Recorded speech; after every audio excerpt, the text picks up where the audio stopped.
Hi friends. तो कैसे हैं आप सभी? आई होप बहुत अच्छे होंगे। तो एक बार फिर से वेलकम है आपका। आज हमारा चैप्टर 8 रहेगा, क्लास 6 एनसीईआरटी का। और आज जो इस चैप्टर में पढ़ने क्या वाले हैं, इस चैप्टर में हम अशोक सम्राट के बारे में पढ़ने वाले हैं, सम्राट अशोक के बारे में। और साम्राज्य क्या होता है इसके बारे में जानेंगे। इसके अलावा कुछ बहुत सारे एक्स्ट्रा जो फैक्ट हैं जो हमारे बेसिक्स को मजबूत करेंगे। तो मौर्य साम्राज्य के बारे में जानेंगे, चीन की दीवार, बहुत सारी चीज़ें जो इस चैप्टर से हम सीखने वाले हैं। तो स्टार्ट करते हैं। स्टार्ट में एक कहानी जो हर चैप्टर में होती है वैसे ही है। रौनक रौनक नाम की एक लड़की है जिसको एक मतलब उसके जन्मदिन पर इसको दादाजी के दादाजी इसको गिफ्ट देते हैं। गिफ्ट में मतलब एक नोट देते हैं जो नया होता है, बिल्कुल नया नोट देते हैं। तो ये है ना, उससे कैसेट खरीदना चाहती थी, लेकिन ये पहले इसको देखती है जो नया नोट है। तो एक साइड में गांधी जी और दूसरे साइड में एक शेर का साइन बना हुआ था, मतलब शेर के चिन्ह बने हुए थे। तो ये सोचने लगती है कि शेर के चिन्ह क्यों बने हुए हैं। तो हम इसके बारे में जानेंगे क्या है क्या नहीं थे वो। तो जो पहला जो सब टॉपिक वो है एक बहुत बड़ा राज्य, एक साम्राज्य। इसका मतलब जो नोट होता है, नोट के पीछे, पैसों के पीछे जो एक लंबा इतिहास रहा है किसका, जो एक शेर का चित्र हो, जो शेर के चित्र बने होते हैं नोट के पीछे, उनका एक लंबी हिस्ट्री है। ये है क्या? ये है, इनको पत्थरों को काट कर बनाया गया था। और ये फिर इनको सारनाथ के एक विशाल स्तंभ में स्थापित कर दिया गया। मतलब सारनाथ के एक विशाल स्तंभ में इन शेरों को पत्थर से काट कर बनाया गया था। और ये किसके टाइम के हैं? ये जो सम्राट अशोक उसके समय के हैं। इतिहास के महानतम राजाओं में से एक अशोक के निर्देश पर जैसे कई स्तंभों और पत्थरों का उत्कीर्ण किए गए। इसके इससे पहले कि हम यह जाने कि अभिलेखों में क्या लिखा है, इससे ये समझने की कोशिश करते हैं कि राज्य को साम्राज्य क्यों कहा जाता है। मतलब राज्य, इससे पहले हमने जन देखा, जन से जनपद, फिर महाजनपद, अब ये राज्य आ गया। अब राज्य को साम्राज्य क्यों कहा जाता है, इसका मतलब ये जानते हैं इस चैप्टर में। जैसे आगे बढ़ेंगे ये सब जानेंगे। अशोक अशोक जिस साम्राज्य पर शासन करते थे उसकी स्थापना उनके दादा चंद्रगुप्त मौर्य के द्वारा की गई थी 2300 साल पहले। मतलब अशोक सम्राट जिस साम्राज्य में शासन करते थे उसकी जो स्थापना कब हुई थी वो 2300 साल पहले हुई थी। किसके द्वारा? चंद्रगुप्त मौर्य के द्वारा। मतलब जो चंद्रगुप्त मौर्य जो थे वो अशोक सम्राट के दादाजी। चाणक्य या कौटिल्य नाम के बुद्धिमान व्यक्ति ने चंद्रगुप्त की सहायता की थी। और चाणक्य के इस विचार को हम अर्थशास्त्र में, यहाँ पे एक फैक्चुअल इन्फॉर्मेशन आ रही है, चाणक्य द्वारा अर्थशास्त्र किसकी रचना है? चाणक्य की है। तो चाणक्य कौन थे? जो चंद्रगुप्त मौर्य थे उनके गुरु थे। और इनकी सहायता से ही उन्होंने जो मौर्य साम्राज्य की स्थापना की थी, तो 2300 साल पहले। अब वंश का मतलब क्या होता है? ये एक वंश के थे। वंश का मतलब होता है एक ही परिवार के कई सदस्य एक के बाद एक राजा बनते हैं। मतलब पहले दादा, फिर उसका बड़ा बेटा बन जाता था, फिर उसका बड़ा बेटा है। तो एक ही परिवार के सदस्य एक के बाद एक राजा बनते रहते हैं। इसको क्या बोला जाता है? वंश बोला जाता है। मौर्य वंश के तीन महत्वपूर्ण राजा, जैसे पहले चंद्रगुप्त मौर्य, उनका बेटे का नाम हुआ बिंदुसार। बिंदुसार कौन? अशोक के पिताजी। और फिर उसके जो बेटे हुए उसको नाम था पुत्र, उसके पुत्र का नाम क्या था? अशोक। अशोक। तो ये वंश कहलाता है। जैसे चंद्रगुप्त मौर्य, फिर उसके बाद बिंदुसार, बिंदुसार के बाद अशोक। अशोक साम्राज्य, साम्राज्य में क्या होता है? बहुत सारे नगर थे जिसको मानचित्र, ये मौर्य साम्राज्य का साइन है, इसमें मौर्य साम्राज्य का चित्र है। इस युग में प्रमुख जो नगर और अभिलेखों की प्राप्ति स्थल कौन कौन से, मतलब ये मौर्य साम्राज्य के टाइम के, जैसे देखो ये बहुत सारे नगर दे रखे। ये जो रेड साइन दिखाया है जिस पे लाल चिन्ह से जो है उन पे अभिलेखों की प्राप्ति स्थल, मतलब इन ये जो जैसे जैसे लाल साइन वाले दिख रहे हैं ना, यहाँ पे अभिलेख प्राप्त हुए हैं अशोक के। इसके अलावा महत्वपूर्ण ब्लैक कलर के महत्वपूर्ण नगर होंगे। जैसे महत्वपूर्ण नगर कौन कौन से? उज्जैन हो गया, तक्षशिला हो गया, पाटलिपुत्र हो गया, ये महत्वपूर्ण नगर। इसके अलावा ये कंधार, लंपक, जैसे गिरनार, सोपारा, कलिंग, ये ब्रह्मगिरी, ये सारे क्या है? ये ऐसे स्थल है जहाँ पे क्या मिले हैं? अभिलेख मिले हैं। इनमें इस साम्राज्य की राजधानी पाटलिपुत्र, उज्जैन एवं तक्षशिला जैसे प्रमुख नगर थे। मतलब तीन राजधानी, देखो पाटलिपुत्र, उज्जैन एवं तक्षशिला जैसे प्रमुख नगर थे। तक्षशिला उत्तर पश्चिम में, तक्षशिला ये देखो उत्तर पश्चिम में तक्षशिला मध्य एशिया से आने वाले मार्गों आने और जाने का मार्ग था। दूसरी तरफ उज्जैन उत्तरी भारत से दक्षिण भारत में जाने का रास्ता पड़ता था। शायद जो नगरों के जो व्यापारी थे ना, सरकारी अधिकारी, शिल्पकार रहा करते होंगे कहाँ पे? उज्जैन में। इसके अलावा साम्राज्य के बड़े क्षेत्रों में किसानों एवं पशुपालकों के गांव बसे हुए थे। मध्य भारत जैसे इलाकों में ज्यादातर हिस्सों में जंगल से भरा हुआ था। और वहां पर लोग फूल फल का संग्रहण करते थे, जानवरों का शिकार करते थे, जीविका चलाते थे। साम्राज्य के अलग अलग इलाकों में लोग भिन्न भिन्न भाषाएं बोलते थे। ये लोग शायद अलग अलग प्रकार का भोजन करते थे, यहाँ तक कि अलग अलग किस्म की पोशाकें पहनते थे। मतलब ये जो पूरा साम्राज्य था ना, इतना बड़ा था कि यहाँ पे हर क्षेत्र में अलग अलग लोगों का खान पान अलग था, पहनावा अलग था, और लोगों की भाषा, यहाँ तक भाषा भी अलग अलग थे लोगों की। और ज़्यादातर लोग राज्य साम्राज्य से कैसे भिन्न है, 2 पॉइंटों से बताया गया है।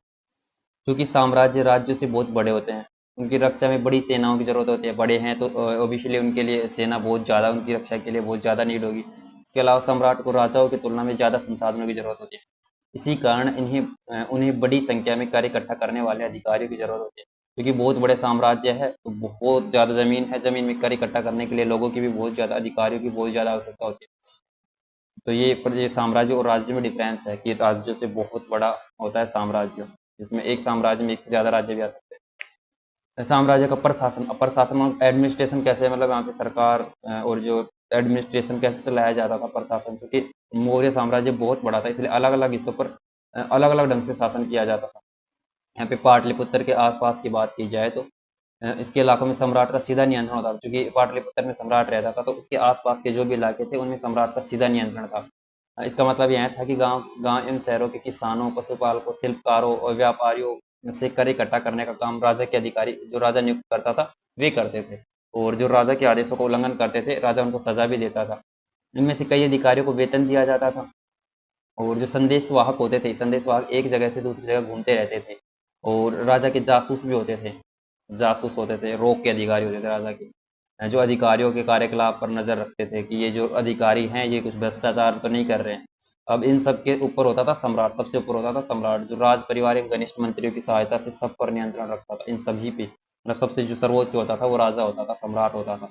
मौर्य साम्राज्य के भीतर कई छोटे क्षेत्रीय प्रांत थे, इन पर तक्षशिला या उज्जैन जैसे प्रांत राजधानियों से शासन किया जाता था। इसके अलावा जो छोटे क्षेत्र हैं, जैसे तक्षशिला से कुछ, एक तो पाटलिपुत्र के आसपास राजा सीधे, इसके अलावा तक्षशिला, उज्जैन जैसे राजधानियों से भी शासन किया जाता था अधिकारियों के माध्यम से। कुछ हद तक पाटलिपुत्र से इन क्षेत्रों पर नियंत्रण रखा जाता था। अक्सर राजकुमारों को वहाँ के राज्यपाल, जैसे उज्जैन हो गया, तक्षशिला का राजकुमार, जो गवर्नर नियुक्त कर दिया जाता था, राज्यपाल नियुक्त कर दिया जाता था किसको, राजकुमारों को। लेकिन ऐसा लगता था कि इन जगहों पर स्थानीय परंपराओं एवं नियमों को ही माना जाता होगा। प्रादेशिक केंद्रों के बीच विस्तृत क्षेत्र थे, प्रादेशिक केंद्रों के बीच विस्तृत क्षेत्र थे। इनके इलाकों में मौर्य शासक सिर्फ मार्गों एवं नदियों पर नियंत्रण रखने की कोशिश करते थे, जो कि आवागमन के लिए महत्वपूर्ण थे। यहाँ से उन्हीं जो भी संसाधन प्राप्त होते थे, जो भी संसाधन कर भेंट के रूप में मिलते थे, उन्हें इकट्ठा किया जाता था। उदाहरण के लिए अर्थशास्त्र, जो कौटिल्य की अर्थशास्त्र है, चाणक्य की अर्थशास्त्र, उसमें लिखा है कि उत्तर पश्चिम में कंबल के लिए, जो उत्तर जो पश्चिम है, उत्तर जो पश्चिम है वो कंबल के लिए, और दक्षिण भारत से सोने एवं कीमती पत्थरों के लिए प्रसिद्ध था। दक्षिण भारत से सोने एवं कीमती पत्थर, जैसे कर्नाटक तमिलनाडु हो गया, इन क्षेत्रों में सोने की कीमती पत्थरों के लिए प्रसिद्ध था। संभव है कि संसाधन नजराने के रूप में इकट्ठे किए जाते थे। अभी नजराना क्या होता है, नजराने का मतलब होता है ये, जैसे कर तो क्या होता है, नियमित ढंग से इकट्ठे किए जाते थे, रेगुलरली एक टाइम फ्रेम पर। लेकिन जो नजराना होता था वो अनियमित रूप से जब भी संभव हो इकट्ठा किया जाता था। और नजराना विविध पदार्थों के रूप में प्राय ऐसे लोगों से लिए जाते थे जो स्वेच्छा से देते हो। नजराना जो स्वेच्छा से लोग देते थे, ये अलग अलग पदार्थ हो सकते थे। और कर क्या होते हैं, कर एक रेगुलर टाइम फ्रेम पर देना ही होता था सबको। नजराना स्वेच्छा से लिया जाता था, जो देना चाहे। अब सम्राट की राजधानी जो मेगास्थनीज था, मेगास्थनीज कौन था, चंद्रगुप्त मौर्य था, उसके दरबार में आया था ये। पश्चिम एशिया के यूनानी राजा, यूनान के एक राजा थे सेल्यूकस निकेटर, उनका राजदूत था मेगास्थनीज। जो उसने अपनी किताब जो इंडिका थी, मेगास्थनीज की इंडिका, याद रखने की बात है ये, मेगास्थनीज ने अपनी जो किताब थी इंडिका, उसमें कुछ वर्णन किया है मौर्य सम्राट का। सम्राट का जनता के सामने आने के अवसर पर शोभा यात्रा के रूप में जश्न मनाया जाता था। उन्हें सोने की पालकी में ले जाया जाता था। उनके अंगरक्षक सोने एवं चांदी के अलंकृत हाथियों पर सवार रहते थे। कुछ अंगरक्षक पेड़ों को लेकर चलते थे। इन पेड़ों पर प्रशिक्षित तोतों का एक झुंड होता था जो सम्राट के सिर के चारों तरफ चक्कर लगाता था। राजा सामान्यतः हथियारबंद महिलाओं से घिरे होते थे। हथियार से युक्त जो महिलाएं थी उनसे राजा घिरे हुए थे। वे हमेशा इस बात से डरे रहते थे कि कहीं उनकी हत्या करने की कोई कोशिश न करे। उनका खाना खाने से पहले नौकर उस खाने को चखते थे। वो लगातार 2 रात एक कमरे में नहीं सोते थे, मतलब इतने सारे बेडरूम होते थे उनके कि वो एक 2 रात एक, मतलब एक जगह पे नहीं सोते थे कि एक रूम में 2 रात नहीं। पता, मतलब यहाँ तक कि मंत्रियों को, राजा को खुद को भी नहीं पता होगा कि आज वो किस रूम में सोने वाला है। और पाटलिपुत्र के बारे में बता रखा था उसने अपनी किताब इंडिका में। पाटलिपुत्र के बारे में, यह एक विशाल एवं खूबसूरत नगर है। यह एक विशाल प्राचीन से घिरा हुआ है, मतलब चारों तरफ एक बड़ी विशाल प्राचीर मतलब दीवार से घिरा हुआ है, जिसमें 570 बुर्ज है। बुर्ज मतलब वो जहाँ से निगरानी रखी जाती थी। और 64 द्वार है, 64 गेट है इसमें। पाटलिपुत्र की जो प्राचीर है, 570 बुर्ज है इसमें, और 64 द्वार है। 2 या 3 मंजिल वाले घर लकड़ी के कच्चे ईंटों से बने होते थे। राजा का महल भी काठ काठ से बना हुआ था, पत्थर की नक्काशी से अलंकृत कर दिया गया किया गया है। इसके चारों तरफ उद्यान थे, चिड़ियों के लिए बने बसेरे से घिरा हुआ था। ये पाटलिपुत्र के बारे में उन्होंने इंडिका में वर्णन किया। जो अंत वाले इलाके होते थे, वहाँ पे जंगल आते थे, मतलब राज्य के बाहर वाले जो इलाके वहाँ पे जंगल आते थे, वहाँ रहने वाले लोग काफी हद तक तो स्वतंत्र थे, लेकिन उनसे यह उम्मीद की जाती थी कि वे मौर्य पदाधिकारियों के लिए हाथी, लकड़ी, मधु, मोम जैसी चीजें उनको ला कर दें। जंगल से, वो जंगल में रहने वाले काफी हद तक स्वतंत्र थे, लेकिन वे उनसे काफी सारी उम्मीदें लगाए हुए रखते थे कि पदाधिकारी, जो मौर्य पदाधिकारी हैं, उनके लिए जंगलों से हाथी ला के दे, लकड़ी, मधु मतलब शहद, मोम जैसे चीजें उनको ला के दे। अब सम्राट अशोक के बारे में। अशोक एक अनोखा सम्राट। हमने ऊपर भी पढ़ा है कि अशोक क्या थे, मौर्य वंश के प्रसिद्ध शासक थे। वह ऐसे पहले शासक थे जिन्होंने अभिलेखों द्वारा जनता को संदेश पहुंचाने का कोशिश की है। अशोक के ज्यादातर अभिलेख प्राकृत भाषा एवं ब्राह्मी लिपि में लिखे गए हैं। अशोक के जो ज्यादातर अभिलेख है वो किस भाषा में? प्राकृत भाषा में है। और लिपि कौन सी थी? ब्राह्मी लिपि में।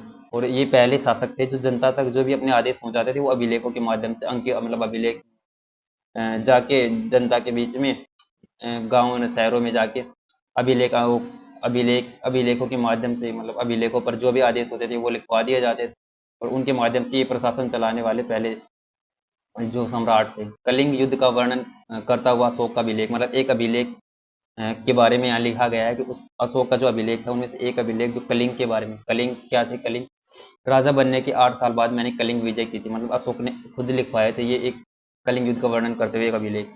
राजा बनने के 8 साल बाद मैंने कलिंग विजय की। लगभग 1.5 लाख लोग बंदी बना लिए गए, 1 लाख से भी ज्यादा लोग उस युद्ध में मारे गए। यह किसी स्वतंत्र देश को जीता जाता है, यदि जब इन्होंने क्या कहा कि जब किसी भी एक स्वतंत्र देश को जीता जाता है तो लाखों लोग मारे जाते हैं, बहुत सारे बंदी बनाए जाते हैं, उसमें ब्राह्मण भी होते हैं, श्रमण भी होते हैं, जो लोग अपने सगे संबंधियों एवं मित्रों से बहुत प्यार करते हैं और दासों और मृतकों के प्रति दयावान होते हैं, वे भी इस युद्ध में या तो मारे जाते हैं या अपने प्रियजनों को खो देते हैं। इसलिए मुझे पश्चाताप हो रहा है। अब मैं धम्म पालन, धम्म मतलब धर्म, करने एवं दूसरों को उसकी शिक्षा देने का निश्चय किया है। मैं मानता हूँ कि धर्म के माध्यम से लोगों को दिल जीतना बलपूर्वक विजय पाने से ज्यादा अच्छा है।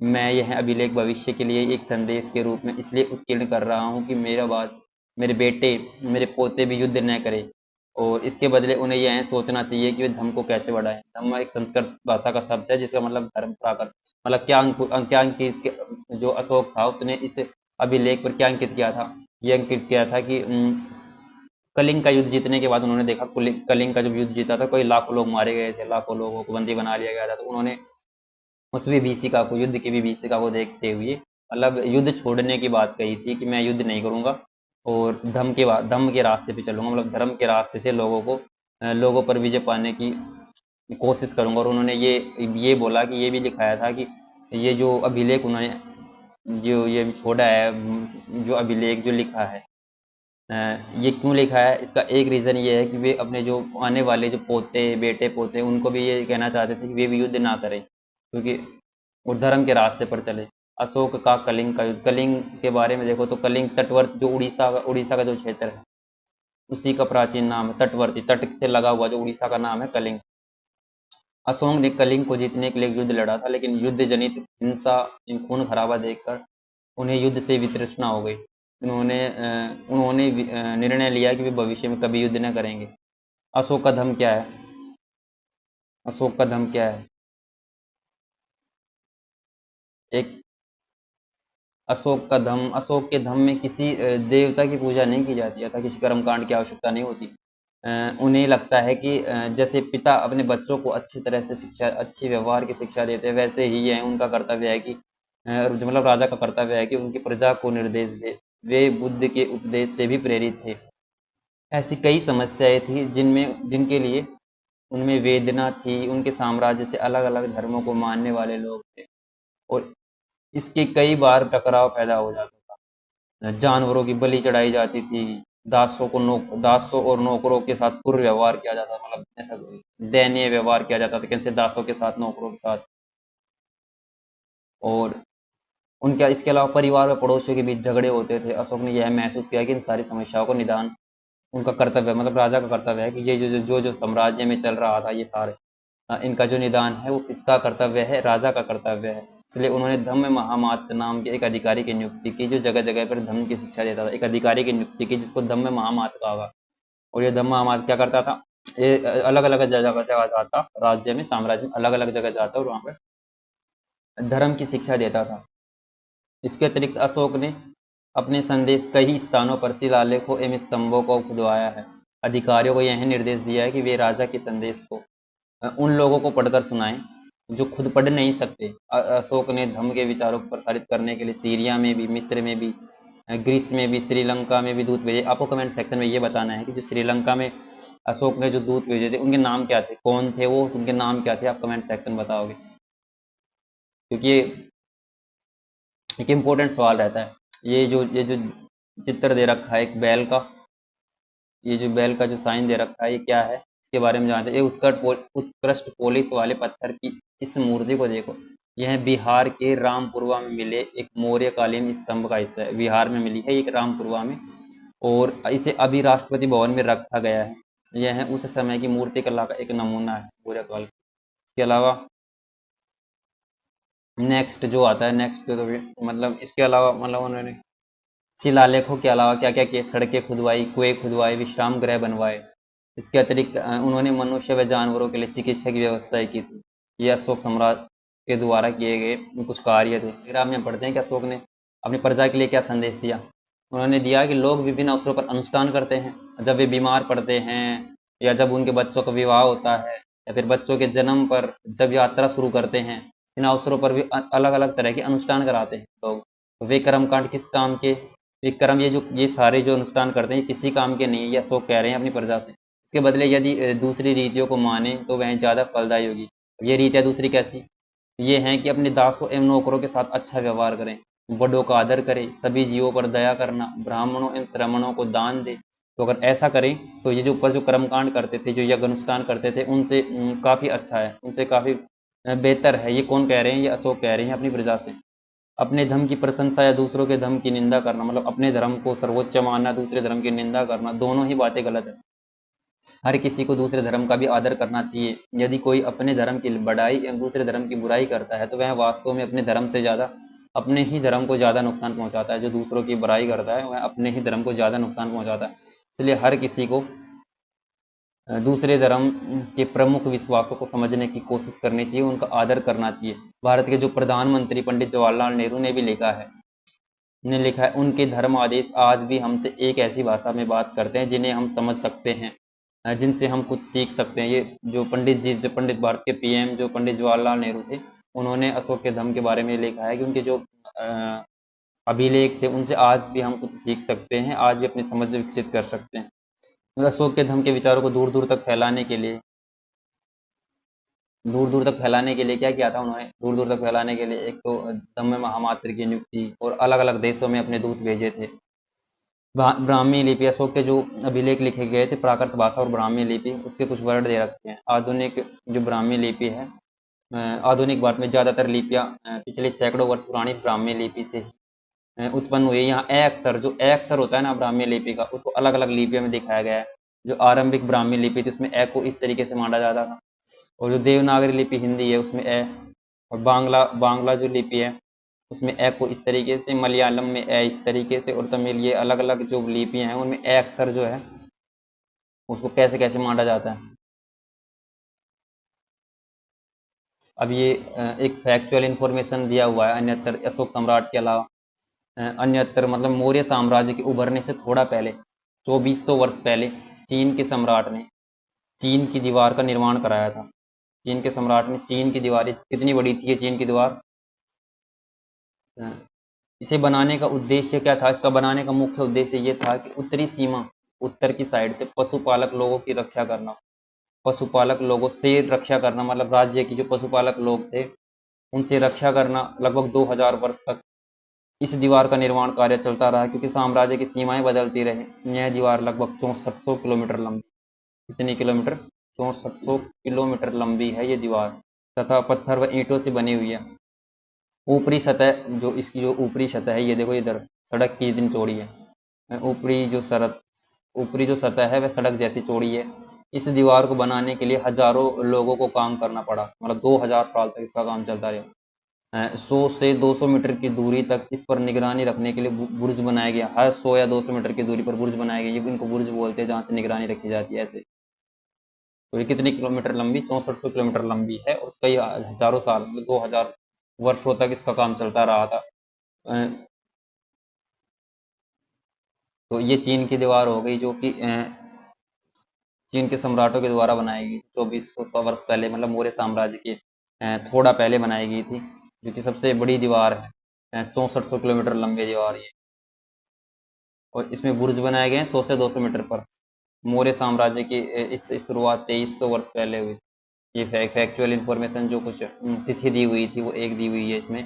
तो ये चैप्टर था हमारा आज का चैप्टर ये था, अध्याय 8, जिसको हमने कंप्लीट किया। तो मिलते हैं नेक्स्ट वीडियो में। इस वीडियो में इतना ही, धन्यवाद। वीडियो को लाइक करना, चैनल को सब्सक्राइब करना जरूर।